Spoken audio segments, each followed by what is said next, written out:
বিসমিল্লাহির রহমানির রহিম। প্রিয় দেশবাসী, আসসালামু আলাইকুম। গণতান্ত্রিক উত্তরণের এক ঐতিহাসিক সন্ধিক্ষণে উপনীত বাংলাদেশ। দেশের সংবিধানের ৭ম অনুচ্ছেদে বলা হয়েছে, প্রজাতন্ত্রের সকল ক্ষমতার মালিক জনগণ। কিন্তু পতিত, পরাজিত, বিতাড়িত ফ্যাসিস্ট চক্র জনগণের কাছ থেকে রাষ্ট্রের মালিকানা কেড়ে নিয়েছিল জনগণের সকল গণতান্ত্রিক রাজনৈতিক অধিকার। অবশেষে দীর্ঘ আন্দোলন সংগ্রামের ধারাবাহিকতায় হাজারো প্রাণের বিনিময়ে জনগণের কাছে রাষ্ট্রের মালিকানা ফিরিয়ে দেওয়ার এক মাহেন্দ্রক্ষণ আমাদের সামনে উপস্থিত। আগামী 12ই ফেব্রুয়ারি অনুষ্ঠিত হতে যাচ্ছে গণতান্ত্রিকামী জনগণের বহুল আকাঙ্ক্ষিত জাতীয় নির্বাচন।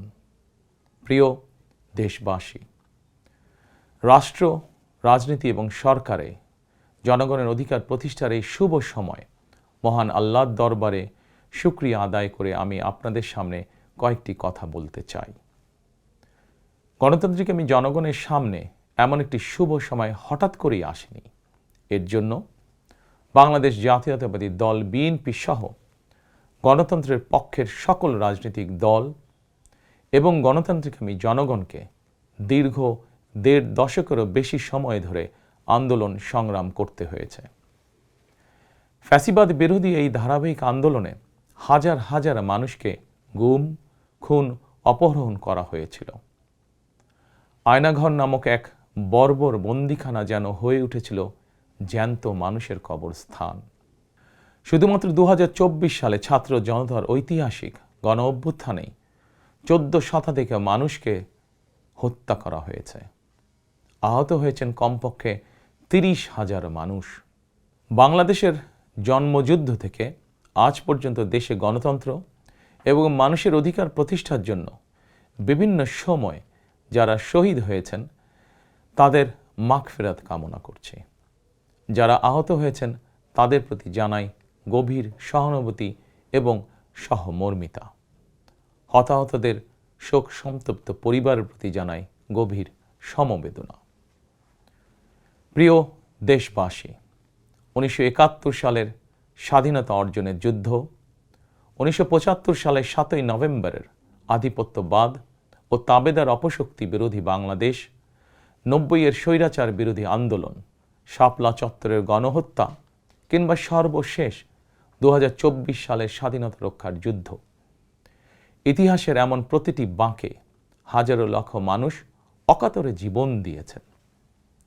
একটি প্রাণের সমাপ্তির মধ্যে দিয়ে একটি পরিবারের স্বপ্ন ও সম্ভাবনা, আশা, আকাঙ্ক্ষারও মৃত্যু ঘটে। এই মানুষগুলো কেন এমন অকাতরে জীবন দিয়েছিলেন? কি ছিল তাদের চাওয়া? কোনো কিছু দিয়েই মৃত্যুর প্রতিদান হয় না। তাহলে কি এত প্রাণের বিসর্জন বৃথা হয়ে যাবে? না, অবশ্যই বৃথা যেতে দিতে পারি না। আমরা যারা এখনো আল্লাহর রহমতে বেঁচে আছি, আমাদের উচিত সকল শহীদদের আকাঙ্ক্ষিত বাংলাদেশ প্রতিষ্ঠা করা। একটি ন্যায়ভিত্তিক, মানবিক, নিরাপদ, গণতান্ত্রিক বাংলাদেশ প্রতিষ্ঠার মাধ্যমে আমরা দেশ এবং জনগণের জন্য উৎসর্গকৃত সকল প্রাণের প্রতিদান দেবার চেষ্টা করতে পারি। প্রিয় দেশবাসী, বাংলাদেশ প্রায় ২০ কোটি মানুষের জনবহুল দেশ। দেশের মোট জনশক্তির অর্ধেকের বেশি নারী। জনসংখ্যার ৪ কোটির বেশি তারুণ্য, ৫ কোটির বেশি শিশু, ৪০ লাখের বেশি প্রতিবন্ধী মানুষ, কোটি কোটি শ্রমিক, কৃষক। এই সকল শ্রেণী পেশার মানুষের আকাঙ্ক্ষা বাস্তবায়ন করতে ব্যর্থ হলে শেষ পর্যন্ত খোদ রাষ্ট্রযন্ত্রই দুর্বল হয়ে পড়বে। নাগরিকদের দুর্বল রেখে রাষ্ট্র কখনোই শক্তিশালী হয়ে উঠতে পারে না। জনগণের রাজনৈতিক এবং অর্থনৈতিক ক্ষমতা নিশ্চিত করা না গেলে দেশে ডেমোক্রেসি, ডেভেলপমেন্ট কিংবা ডিসেন্ট্রালাইজেশন কোনো কিছুরই টেকসই হবে না।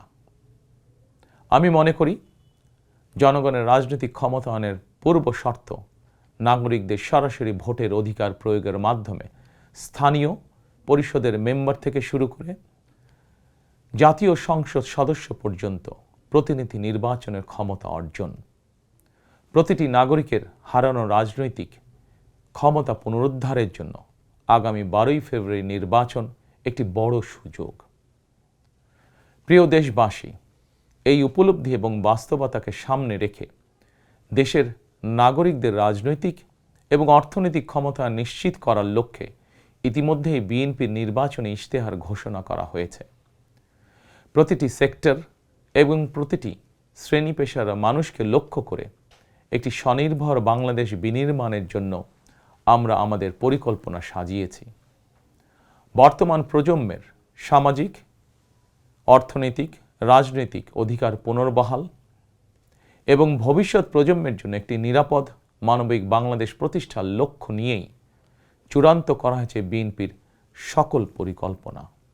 বিশেষ করে দেশের সকল তরুণ তরুণী, বেকার জনগোষ্ঠী এবং নারীদের জন্য দেশে বিদেশে কর্মসংস্থান এবং কর্মপরিবেশ নিশ্চিত করাই এবার বিএনপির প্রথম এবং প্রধান অগ্রাধিকার।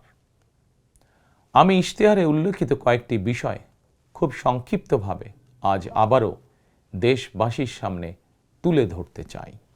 প্রিয় দেশবাসী, বেকার সমস্যা নিরসনের লক্ষ্যে ব্যাংক, বিমা, পুঁজিবাজার সহ দেশের অর্থনৈতিক খাতের সার্বিক সংস্কার, অঞ্চল ভিত্তিক অর্থনীতিকে চাঙা করা এবং শিল্প ও বাণিজ্যে দেশি বিদেশি বিনিয়োগ বৃদ্ধির মাধ্যমে দেশে বিদেশে 1 কোটি কর্মসংস্থান তৈরির লক্ষ্যমাত্রা নির্ধারণ করা হয়েছে।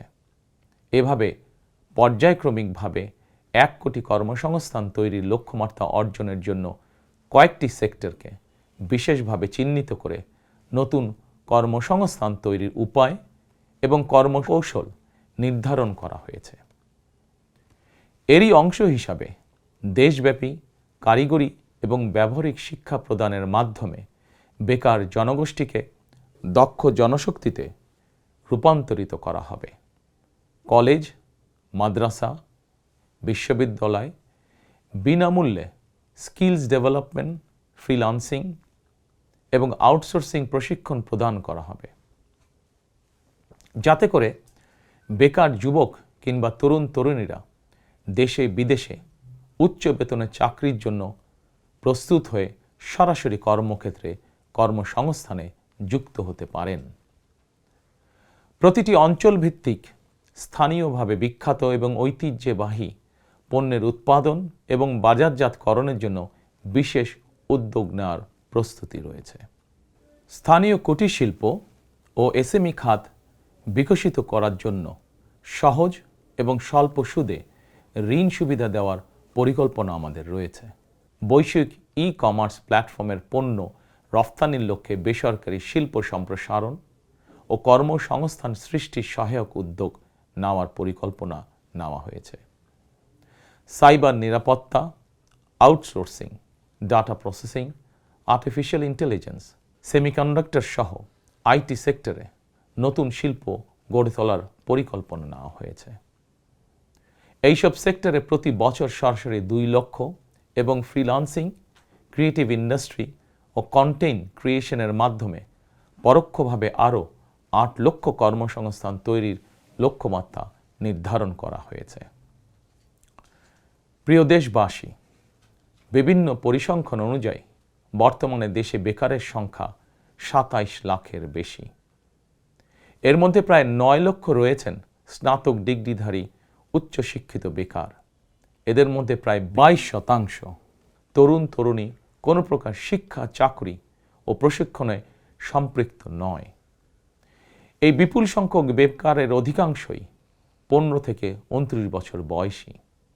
12ই ফেব্রুয়ারি নির্বাচনে জনগণের রায় বিএনপি সরকার গঠন করতে সক্ষম হলে বিএনপি শিক্ষিত তরুণ তরুণীদের জন্য 6 মাস থেকে সর্বোচ্চ 1 বছর কিংবা কর্মসংস্থান না হওয়া পর্যন্ত বিশেষ আর্থিক ভাতা প্রদান করার সিদ্ধান্ত নিয়েছে।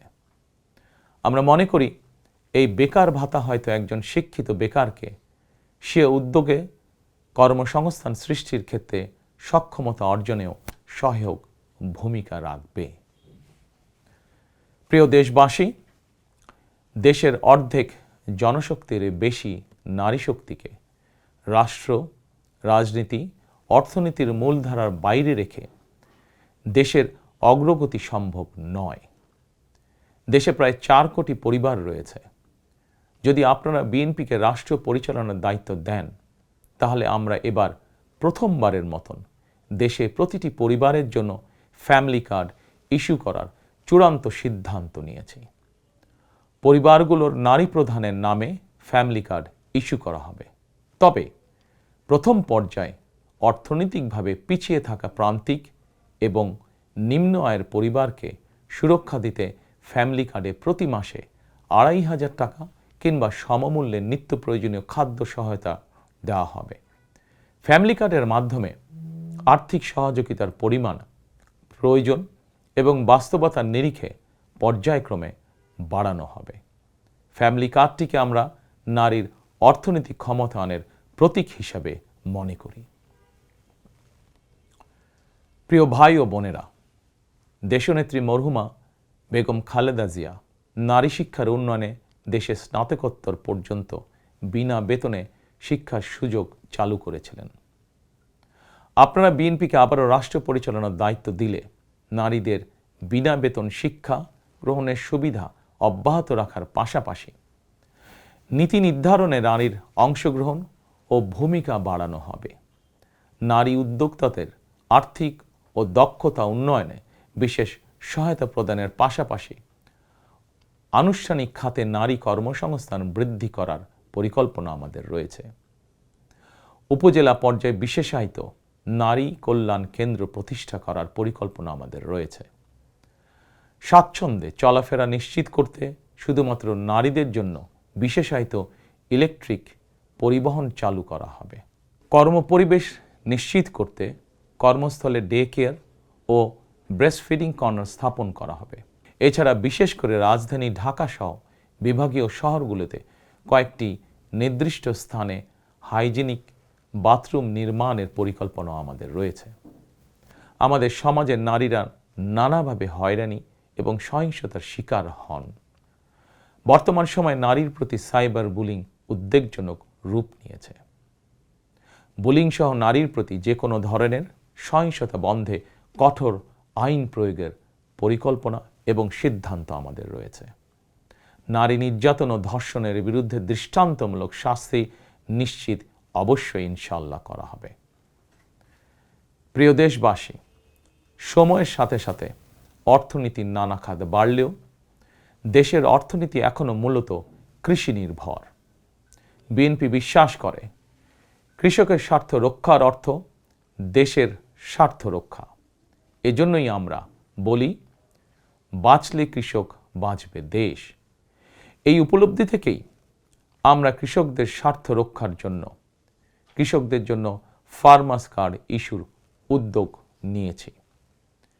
এই কার্ডের মাধ্যমে কৃষক একদিকে কৃষি সংক্রান্ত হালনাগাদ তথ্য পাবেন, অপরদিকে সরকারের কাছ থেকে পাবেন আর্থিক এবং অন্যান্য প্রয়োজনীয় সহযোগিতা।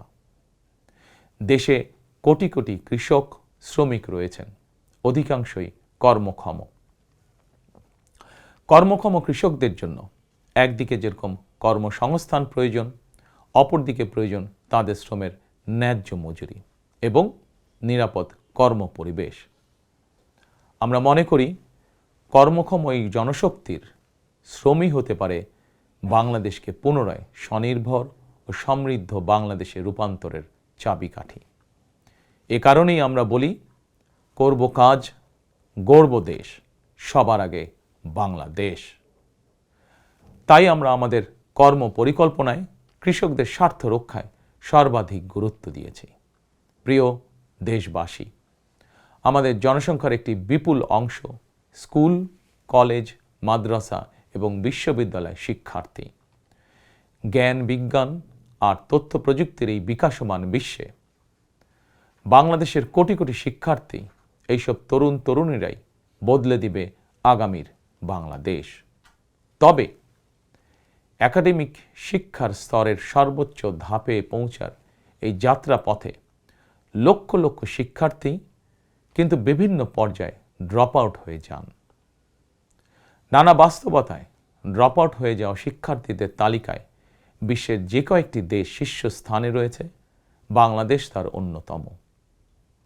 একজন শিক্ষার্থী শিক্ষা স্তরের যে কোনো পর্যায়ে ড্রপ আউট হওয়ার পর তাদেরকে যেন বেকার জীবন কাটাতে না হয়, সেজন্য হাই স্কুল পর্যায় থেকে আমরা শিক্ষা কারিকুলামে কারিগরি এবং ব্যবহারিক অর্থাৎ টেকনিক্যাল এবং ভোকেশনাল শিক্ষাকে আবশ্যকীয় করার প্রস্তুতি এবং পরিকল্পনা নিয়ে রেখেছি। একই সঙ্গে দেশের জনশক্তিকে জনসম্পদে রূপান্তর করতে বাংলা এবং ইংরেজির পাশাপাশি হাই স্কুল পর্যায় থেকে সিলেবাসে তৃতীয় আরেকটি ভাষা শিক্ষার ব্যবস্থা রাখার সিদ্ধান্ত এবং পরিকল্পনা আমরা গ্রহণ করেছি। আমরা মনে করি একজন ব্যক্তির একাধিক ভাষা জ্ঞান থাকলে বিশ্বের যে কোনো দেশেই কর্মসংস্থানের অভাব হবে না। বৈশ্বিক চ্যালেঞ্জ মোকাবেলা করে একজন শিক্ষার্থী যাতে যোগ্যতম হিসাবে এগিয়ে যেতে পারেন, সেই চিন্তাকে সামনে রেখেই আমরা শিক্ষা বিশেষজ্ঞদের গবেষণা এবং সুপারিশের ভিত্তিতে শিক্ষা কারিকুলাম পরিমার্জনের পরিকল্পনাও চূড়ান্ত করেছি। আমরা শিক্ষা কারিকুলাম এমনভাবে ঢেলে সাজানোর প্রস্তুতি নিয়েছি যাতে সকল শিক্ষার্থী শিক্ষা স্তরের প্রতিটি ধাপে একাডেমিক জ্ঞানের পাশাপাশি একটি বিশেষ কারিগরি ব্যবহারিক শিক্ষার দক্ষতাও অর্জন করতে সক্ষম হন। প্রিয় দেশবাসী, আমরা রিজিকে বিশ্বাস করি এবং সাধারণত আমরা রিজিক বলতে খাওয়া দাওয়া কিংবা অর্থ সম্পদকে বুঝি। তবে ধর্মীয় দৃষ্টিতে রিজিকের একাধিক স্তর রয়েছে। সবচেয়ে গুরুত্বপূর্ণ একটি স্তর হচ্ছে মানুষের শারীরিক ও মানসিক সুস্থতা। শারীরিক ও মানসিক সুস্থতার জন্য আমরা জনগণের স্বাস্থ্যসেবা নিশ্চিত করার কার্যকর উদ্যোগ এবং পরিকল্পনা গ্রহণ করেছি। জনগণের দোরগোড়ায় চিকিৎসা সেবা পৌঁছে দিতে prevention is better then cure, অর্থাৎ প্রতিকারের চেয়ে প্রতিরোধী উত্তম, আমরা এই নীতিতে প্রবর্তন করতে চাই। এই লক্ষ্যে আমরা প্রাথমিক স্বাস্থ্য ও চিকিৎসা কোর্স সম্পন্ন করিয়ে সারা দেশে 1 লক্ষ হেলথ কেয়ার নিয়োগ দেওয়ার পরিকল্পনা গ্রহণ করেছি। নিয়োগ পাওয়া হেলথ কেয়ারদের শতকরা 80% হবেন নারী সদস্য। প্রতিটি ইউনিয়ন পর্যায়ে নিয়োগ পাওয়া হেলথ কেয়ারগণ মানুষের দোরগোড়ায় যাবেন এবং তাদেরকে প্রাথমিক চিকিৎসা ও পরামর্শ দেবেন। আমরা মনে করি কোনো রোগ প্রতিরোধের ব্যাপারে প্রাথমিক পর্যায়ে সঠিক পরামর্শ পেলে অনেক রোগী শুরুতেই নিরাময় করা সম্ভব হয়ে ওঠে। প্রিয় দেশবাসী, বিজ্ঞান ও তথ্য প্রযুক্তির বর্তমান বিশ্ব আরও এক ধাপ এগিয়ে এখন কৃত্রিম বুদ্ধিমত্তার যুগে প্রবেশ করেছে। চাইলেও কারো পক্ষে এর প্রভাব থেকে মুক্ত থাকা সম্ভব নয়। রাজনীতি, রাষ্ট্রনীতি, অর্থনীতি সবকিছুই এখন তথ্য প্রযুক্তিকে ঘিরেই আবর্তিত হচ্ছে। সুতরাং তথ্য প্রযুক্তির বিশ্ব শাসন করার মতন মেধা, যোগ্যতা, জ্ঞানে, বিজ্ঞানে আমাদের তরুণ সমাজ সমৃদ্ধ না হতে পারলে ভবিষ্যতের চ্যালেঞ্জ মোকাবেলা আমাদের পক্ষে অসম্ভব হয়ে পড়বে। এই চ্যালেঞ্জ মোকাবেলায় রাষ্ট্রীয় নীতি কী হবে, বিএনপি ইতিমধ্যেই সেই সব কার্যক্রম চূড়ান্ত করেছে। আইসিটিকে দেশের অন্যতম থ্রাস্ট সেক্টর হিসেবে চিহ্নিত করে ফ্রিল্যান্সিং এবং আউটসোর্সিং সহ তথ্য প্রযুক্তি খাতকে রাষ্ট্রীয়ভাবে সহযোগিতা করার নীতিমালা চূড়ান্ত করেছে বিএনপি। প্রিয় দেশবাসী, আপনারা জানেন সকল বাধা উপেক্ষা করে 2023 সালে ফ্যাসিবাদী শাসন আমলেই বিএনপি রাষ্ট্র মেরামতের 31 দফা উপস্থাপন করেছিল। এরপর প্রতিটি দফা কিভাবে বাস্তবায়ন করা হবে সেই বিষয়ে দেশে প্রবাসে বসবাসরত সংশ্লিষ্ট ক্ষেত্রে বিশেষজ্ঞদের সঙ্গে মাসের পর মাস আলোচনা করে কর্ম পরিকল্পনা বাস্তবায়নে প্রক্রিয়া এবং পদ্ধতিও চূড়ান্ত করা হয়েছে। প্রতিটি দফা বাস্তবায়নে ব্যয় নির্বাহের খাতও যথাযথভাবে চূড়ান্ত করা হয়েছে। কারণ আমরা মনে করি দেশ এবং জনগণের স্বার্থে কোনো শুভ উদ্যোগ নিলে সমস্যা হওয়ার কোনো কারণ নেই। বেগম খালেদা জিয়া রাষ্ট্রের টাকা দিয়েই বিনামূল্যে নারী শিক্ষার সুযোগ করে দিয়েছিলেন। প্রিয় দেশবাসী, আপনারা জানেন ফ্যাসিবাদের শাসন আমলে প্রতি বছর দেশ থেকে $16 বিলিয়ন পাচার করে দেওয়া হতো। এভাবে দুর্নীতি এবং টাকা পাচার আর অপচয় রোধ করা গেলে ফ্যামিলি কার্ড, ফার্মার্স কার্ড কিংবা বেকার ভাতা প্রদানের মতন ইতিবাচক উদ্যোগগুলো বাস্তবায়নের জন্য অর্থের সংকুলন অসম্ভব নয়। শুধু রাজনৈতিক সদিচ্ছার প্রয়োজন। জনস্বার্থে প্রতিশ্রুতি পূরণের রাজনৈতিক সদিচ্ছা বিএনপির রয়েছে। প্রিয় দেশবাসী, আমাদের সকল ওয়াদা বাস্তবায়নের জন্য আপনাদের দোয়া, সমর্থন, সহযোগিতা এবং ভোট চাই। প্রিয় দেশবাসী, জনগণ রাষ্ট্রের মালিক। জনগণ রাষ্ট্রের মালিক হলে রাষ্ট্রের সুযোগ সুবিধাও ভোগ করা জনগণের অধিকার। কিন্তু ফ্যাসিবাদ আমলে সকল সুযোগ সুবিধা সম্পদ জনগণের পরিবর্তে মাফিয়া সিন্ডিকেটের হাতে কুক্ষিগত ছিল। সুতরাং এবারের নির্বাচনের মাধ্যমে বিএনপি শুধু রাষ্ট্রের মালিকানাই নয়, জনগণ যাতে ন্যায্যভাবে রাষ্ট্রীয় সুযোগ ও সুবিধাও ভোগ করতে পারেন, বিএনপি সেটিকেও ইনশাল্লাহ নিশ্চিত করতে চায়। প্রিয় দেশবাসী, সমাজের প্রতিটি শ্রেণী পেশার মানুষের প্রতি লক্ষ্য রেখেই আমরা আমাদের আগামীর বাংলাদেশ গড়ার পরিকল্পনা সাজিয়েছি। আমাদের এই পরিকল্পনা থেকে সমাজের কোনো অংশই বাদ যায়নি। দেশে প্রতিবন্ধী প্রায় 40 লক্ষ মানুষের কল্যাণ নিয়েও আমাদের পরিকল্পনা রয়েছে। আমরা মনে করি প্রতিবন্ধী মানুষদের প্রতি শুধু পরিবার নয়, রাষ্ট্রেরও বিশেষ দায়িত্ব রয়েছে। আমরা সেই দায়িত্ব যথাযথভাবে পালন করতে চাই। বাংলাদেশে প্রায় 2 লক্ষ মসজিদ রয়েছে। এই মসজিদের কয়েক লক্ষ খতিব, ইমাম, মুয়াজ্জিম সাহেব রয়েছেন। জন্ম থেকে মৃত্যু পর্যন্ত এই মানুষগুলোর সঙ্গে আমাদের রয়েছে ধর্মীয়, সামাজিক, আত্মিক এবং আধ্যাত্মিক সম্পর্ক। এদের অনেকেই আর্থিকভাবে পিছিয়ে রয়েছেন। জনগণের রায় বিএনপি রাষ্ট্র পরিচালনার সুযোগ পেলে দেশের ইমাম, খতিব, মুয়াজ্জিম এবং একইভাবে অন্য সকল ধর্মের ধর্মীয় গুরুদের জন্য রাষ্ট্রীয়ভাবে আর্থিক সহযোগিতা ইনশাল্লাহ আমরা নিশ্চিত করতে চাই। প্রিয় দেশবাসী, পতিত, পরাজিত ও বিতাড়িত ফ্যাসিবাদ অপশক্তি দেশের সকল সাংবিধানিক এবং বিধিবদ্ধ প্রতিষ্ঠানগুলোকে অকার্যকর করে দিয়েছিল। প্রশাসনকে চূড়ান্ত রকমের দলীয়করণ করে ফেলেছিল। প্রশাসন পরিচালনায় বিএনপির নীতি হবে প্রতিটি সাংবিধানিক প্রতিষ্ঠান চলবে সাংবিধানিক নিয়মে। শাসন প্রশাসনকে দলীয়করণ নয়। প্রশাসনে নিয়োগ কিংবা পদোন্নতি হবে মেধা এবং যোগ্যতার ভিত্তিতে। জনপ্রশাসন সঠিক ভিত্তির উপর প্রতিষ্ঠিত হতে না পারলে আমাদের কোনো উদ্যোগেরই সুফল মিলবে না। আমরা ইতিমধ্যেই জনগণের সামনে উপস্থাপিত আমাদের দলীয় ইশতেহারে বলেছি, জনগণের রায় বিএনপি রাষ্ট্র পরিচালনার দায়িত্ব পেলে সরকারি কর্মকর্তা এবং কর্মচারীদের জন্য যথাসময়ে জাতীয় পে স্কেল ঘোষণা এবং বাস্তবায়ন করা হবে। প্রিয় দেশবাসী, বিশ্বের বিভিন্ন দেশে প্রায় 1.5 কোটি প্রবাসী বাংলাদেশির বসবাস। প্রবাসীরা অনেকেই বাংলাদেশে তাদের প্রিয় পরিবার পরিজন ছেড়ে বিশ্বের বিভিন্ন দেশে বসবাস করেন। বৈদেশিক আয়ের ক্ষেত্রে বাংলাদেশে গার্মেন্টস সেক্টরের পরই প্রবাসী বাংলাদেশিদের অবদান। কিন্তু দেশে প্রবাসীদের সুযোগ সুবিধা, সম্মান এবং মূল্যায়নের ক্ষেত্রে তাদের অভিযোগ দীর্ঘদিনের। দেশে বিদেশে প্রবাসীদের সম্মান, সুযোগ সুবিধা, সুরক্ষা, অধিকার নিশ্চিত করার লক্ষ্যে এবার আমরা প্রবাসী কার্ড প্রবর্তনের পরিকল্পনা গ্রহণ করেছি।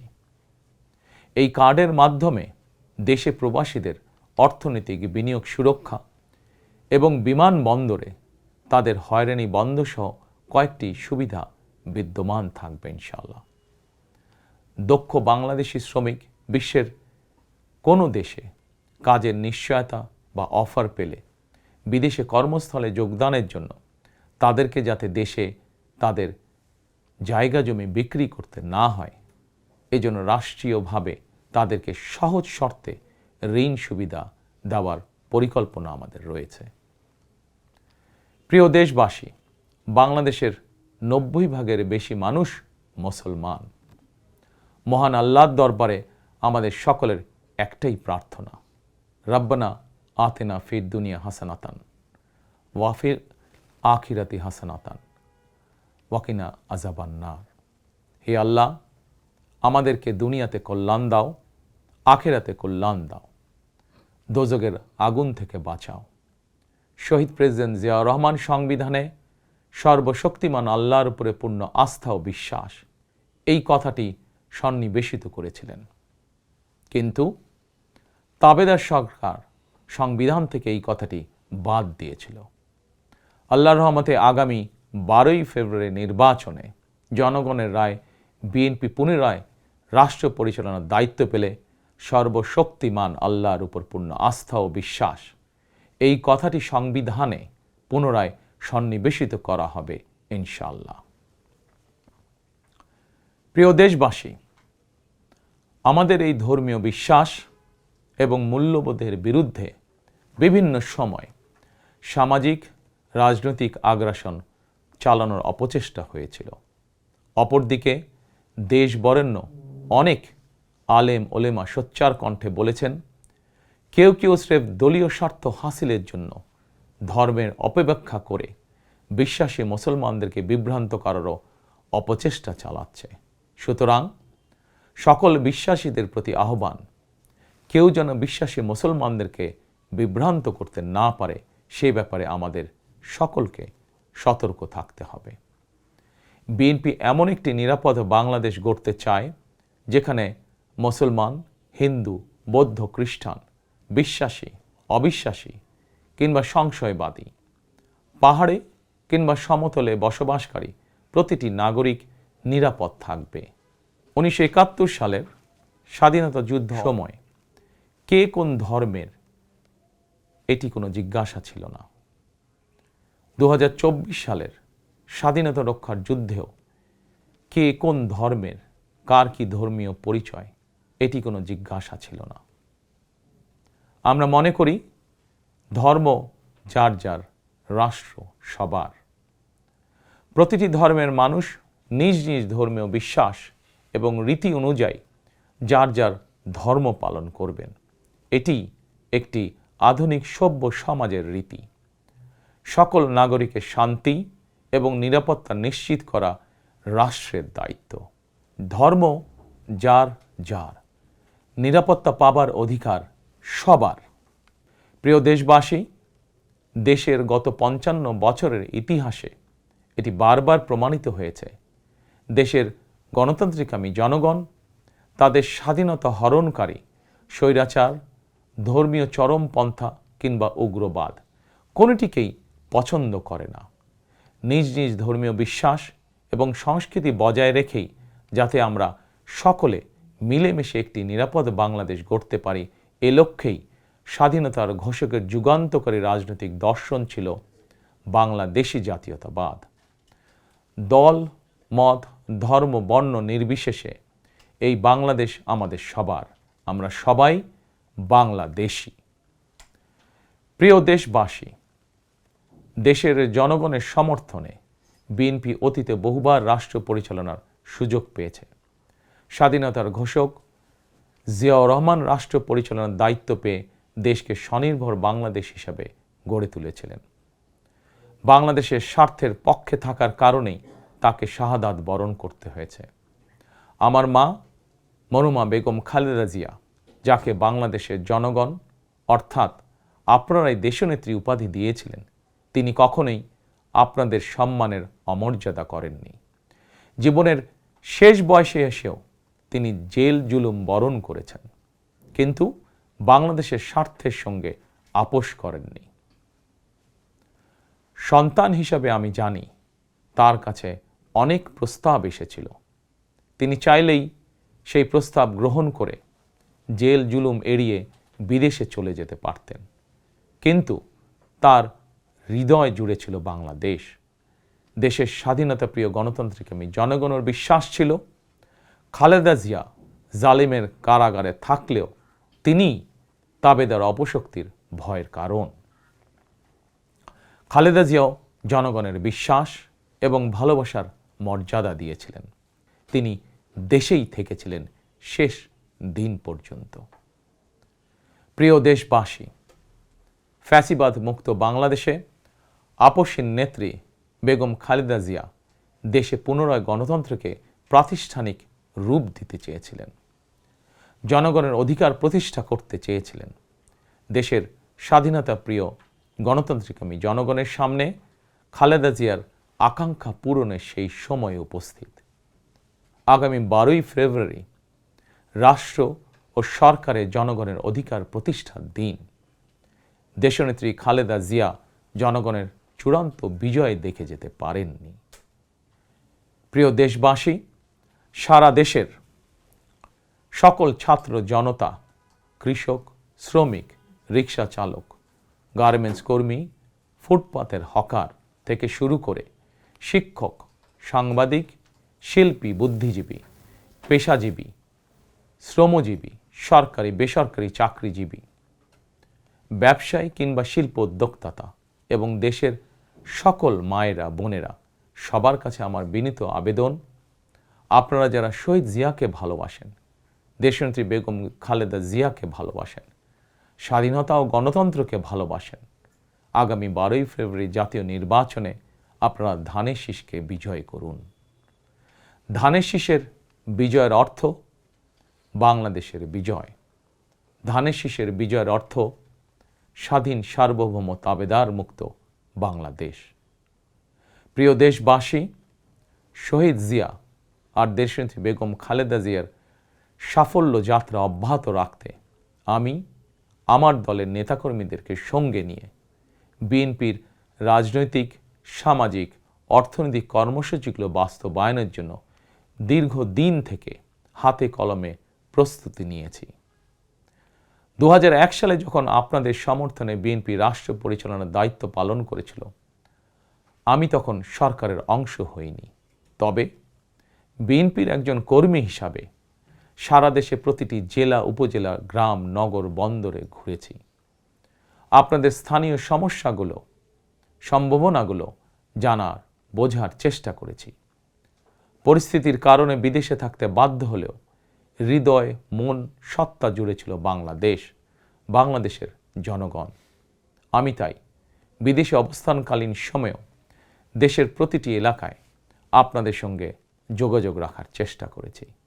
বিদেশ থেকে দেশে ফিরেও আমি আবারও এই স্বল্প সময় যতটুকু সম্ভব আপনাদের কাছে ছুটে গিয়েছি। আমি আপনাদের ভালোবাসা পেয়েছি, বিএনপির প্রতি আপনাদের আবেগ এবং ভালোবাসা উপলব্ধি করেছি। প্রিয় দেশবাসী, 12ই ফেব্রুয়ারি বিএনপির প্রতি আবারও আপনাদের ভালোবাসা প্রকাশের দিন। অতীতে আপনাদের সমর্থনে বিএনপি একাধিকবার রাষ্ট্র পরিচালনার দায়িত্ব পালন করেছে। দেশ পরিচালনা করতে গিয়ে সেই সময় কোনো কোনো ক্ষেত্রে হয়তো আমাদের অনিচ্ছাকৃত কিছু ভুল ত্রুটি হয়েছে। সেজন্য আমি দেশবাসীর কাছে আন্তরিকভাবে দুঃখ প্রকাশ করছি। অতীতের ভুল থেকে শিক্ষা নিয়ে অর্জনগুলোকে অবলম্বন করে বর্তমান এবং ভবিষ্যৎ প্রজন্মের জন্য একটি নিরাপদ বাংলাদেশ গঠনের জন্য আগামী 12ই ফেব্রুয়ারি জাতীয় নির্বাচনে আবারও আমি আপনাদের সমর্থন চাই। আমি দেশ এবং জনগণের জন্য, আপনার এবং আপনার পরিবারের সদস্যদের জন্য যেসব পরিকল্পনা গ্রহণ করেছি, প্রতিটি পরিকল্পনা বাস্তবায়নের জন্য ধানের শীষে আপনাদের সমর্থন এবং আপনাদের ভোট চাই। প্রিয় দেশবাসী, প্রতিটি পরিকল্পনা বাস্তবায়নের জন্য কঠোরভাবে দুর্নীতি নিয়ন্ত্রণ, আইনের শাসন প্রতিষ্ঠা এবং জনগণের কাছে রাষ্ট্র এবং সরকারকে দায়বদ্ধ রাখার কোনোই বিকল্প নেই। রাষ্ট্র পরিচালনায় আপনাদের সমর্থন পেলে দেশের আগামী দিনে সরকার হবে জনগণের কাছে দায়বদ্ধ। দেশে দুর্নীতি নিয়ন্ত্রণে যতটা কঠোর হওয়া যায়, বিএনপি সরকার ইনশাল্লাহ ততটাই কঠোর হবে। দেশে পুনরায় আইনের শাসন প্রতিষ্ঠিত হবে ইনশাল্লাহ। দেশবাসীর কাছে এটি আমার অঙ্গীকার, বিএনপির অঙ্গীকার। আপনাদের কাছে আমার অঙ্গীকারের কারণ আপনারাই বিএনপির সকল রাজনৈতিক ক্ষমতার উৎস। প্রিয় দেশবাসী, ফ্যাসিবাদ আমলে 2024 সালের 7ই জানুয়ারি তথাকথিত দামি নির্বাচনে আমি আপনাদের প্রতি আহ্বান জানিয়ে বলেছিলাম, 7ই জানুয়ারি সারাদিন পরিবারকে সময় দিন। বর্তমানে ফ্যাসিবাদ মুক্ত বাংলাদেশে অনুষ্ঠিত জাতীয় নির্বাচনে এবার দেশবাসীর প্রতি আমার আহ্বান, আপনাদের প্রতি আমার বিনীত আবেদন, 12ই ফেব্রুয়ারি সারাদিন ধানের শীষে ভোট দিন। তারুণ্যের প্রথম ভোট ধানের শীষের জন্য হোক। প্রিয় দেশবাসী, গণতন্ত্রকামী প্রিয় ভাই ও বোনেরা, 12ই ফেব্রুয়ারি আপনারা ধানের শীষের প্রার্থীদের দায়িত্ব নিন। 13 তারিখ থেকে আপনাদের নির্বাচিত এমপিরা আপনাদের দায়িত্ব নেবে। নির্বাচিত প্রতিনিধিরা আপনাদের দায়িত্ব ঠিক মতন পালন করছে কিনা সেটি নিশ্চিত করার দায়িত্ব আমি নেব ইনশাল্লাহ। 12ই ফেব্রুয়ারি যদি আপনাদের সমর্থন পাই, তাহলে রাষ্ট্র পরিচালনায় বিএনপির মূল মন্ত্র থাকবে মহানবীর মহান আদর্শ, ন্যায়পরায়ণতা। 12ই ফেব্রুয়ারি জনগণের বাংলাদেশে জনগণের অধিকার প্রতিষ্ঠার এই দিনে আমি আল্লাহর দরবারে ধানের শীষের বিজয় কামনা করে আমার বক্তব্য শেষ করছি। 12ই ফেব্রুয়ারি সারাদিন ধানের শীষে ভোট দিন। আল্লাহ হাফেজ। বাংলাদেশ জিন্দাবাদ। বাংলাদেশ জাতীয়তাবাদী দল জিন্দাবাদ।